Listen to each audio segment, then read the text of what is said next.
totally believe in what we're doing, and I think it's the most important thing that I can be doing right now.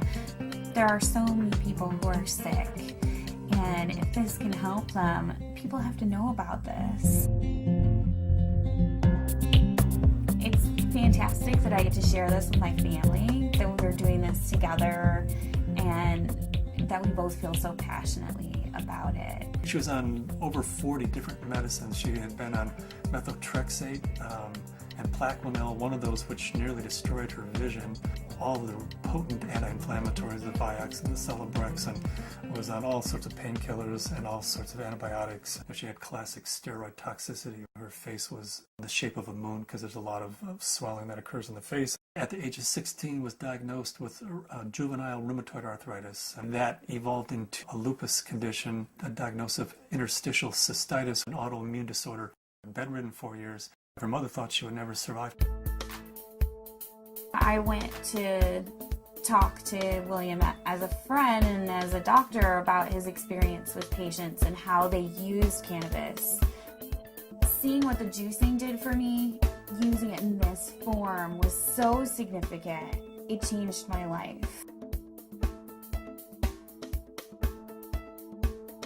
About 4 to 6 weeks after I started on juicing every day, I had no more back pain. I didn't need pain pills. I felt the best I ever had. A lot of people think cannabis and pot are not medicine.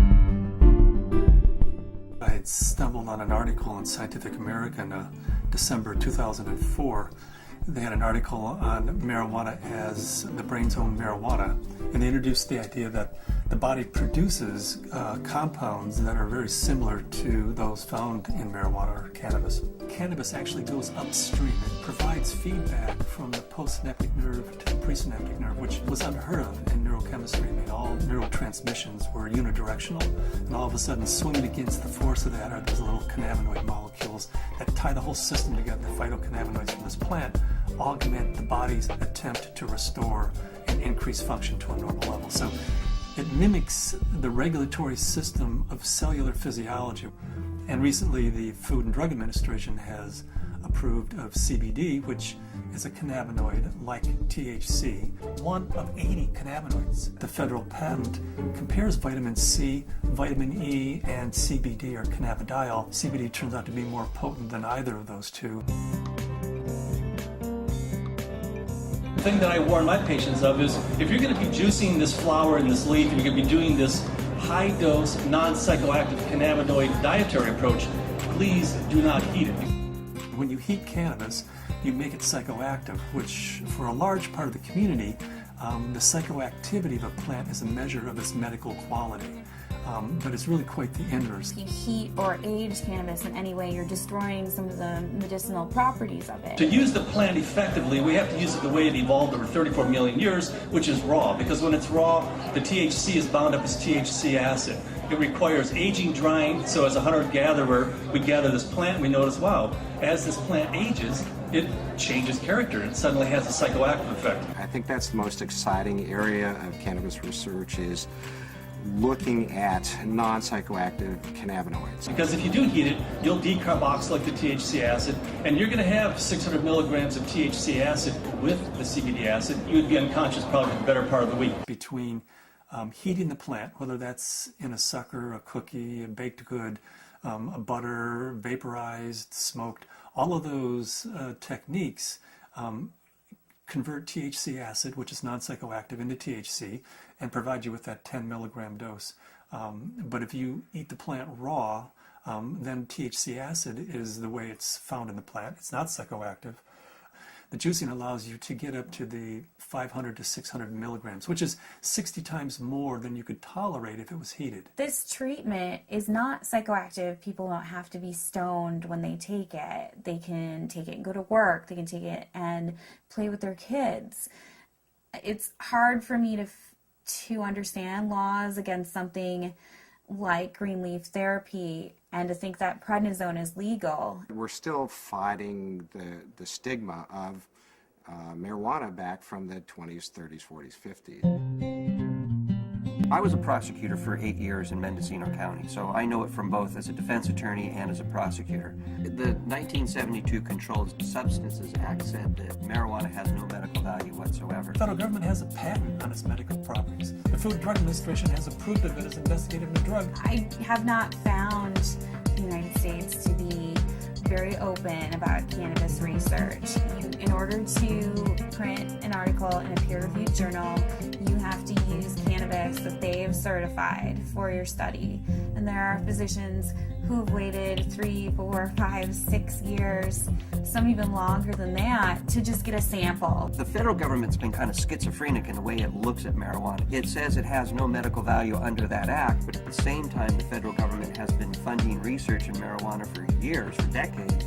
And they've even patented certain strains of marijuana because they recognize it has that medical value. The California Narcotic Officers Association does not believe in medical marijuana. They believe it's all a big scam, and that's how they train law enforcement officers. Law enforcement is allowed to take a percentage of all assets that are forfeited and seized under the state and federal asset forfeiture law. So it takes the really enlightened and compassionate law enforcement officer to recognize that these medical marijuana laws are designed to protect patients. I was trained when someone had marijuana, you took them to jail. There wasn't a medicine use for marijuana. It's an illegal substance, and people went to jail for it. In 1996, California took a huge leap. I didn't support Proposition 215 because of the education I had, the experience I had, and what I had seen through the illegal marijuana gardens that I had seen throughout my career. Since 1996, I have changed my opinion somewhat. I believe there is a very clear medicinal use for marijuana. That being said, I believe that there are a large percentage of people who use marijuana as an excuse to either make profits or for recreational. The people who use marijuana for the true intended use that the voters passed, medicinal, I'll do everything I can to support their rights. There's many more things that law enforcement can be focused on than medicinal marijuana.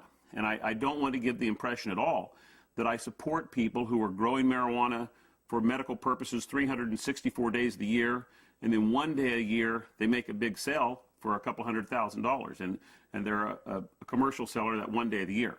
They're the people who are causing problems for the people who really and truly need and can use medical marijuana.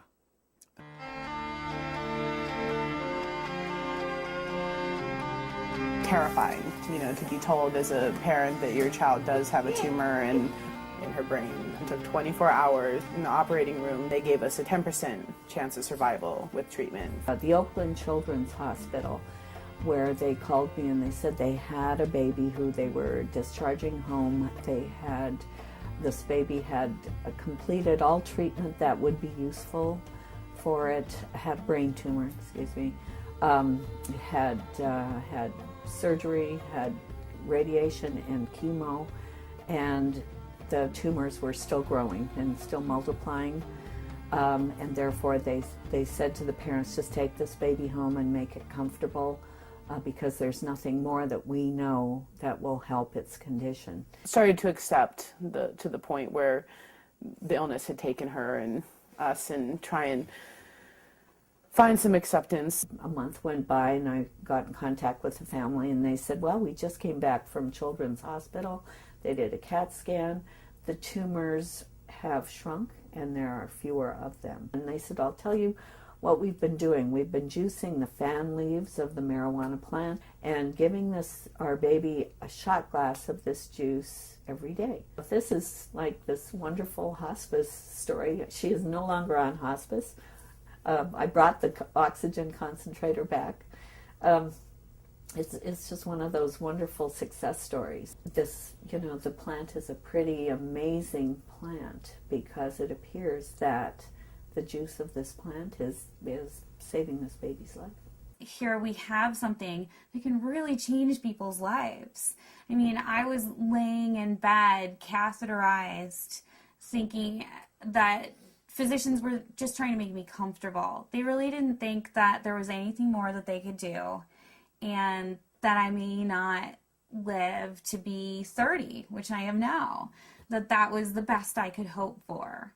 the best I could hope for was taking enough methadone and Percocet every day that I just didn't feel anything at all. I had gotten in touch with Dr. Courtney because we had received a doctor's recommendation from one of his patients, and in it asked that they start juicing the leaves and having capsules and a few other items which I didn't know anything about. So after I contacted him, I was really excited to hear that there might be some other alternatives to the smoking of the cannabis. These are friends we've had in the past year. They said, your father's not the same as he was when we first met him, and he seems to be much more alive and much, doing a lot more and more active. And I had informed them that it was because of the juice that he had been taking.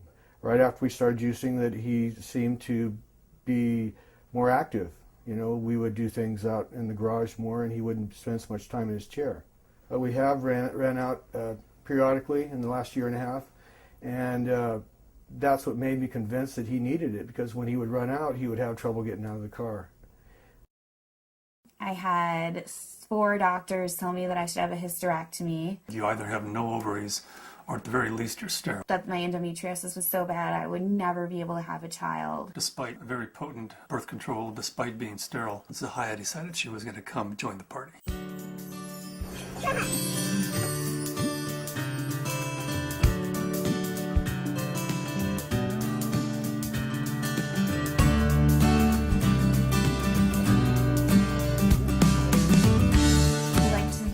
Ourselves by being extremely scientific, and people know that if they're going to come to us, they're going to have to go through a lot of hoops, but they're also going to get the most up-to-date scientific knowledge on this subject, and they're going to see a physician who's an expert in the field of non-psychoactive cannabinoids, and there are plenty of people that want that and are looking for that.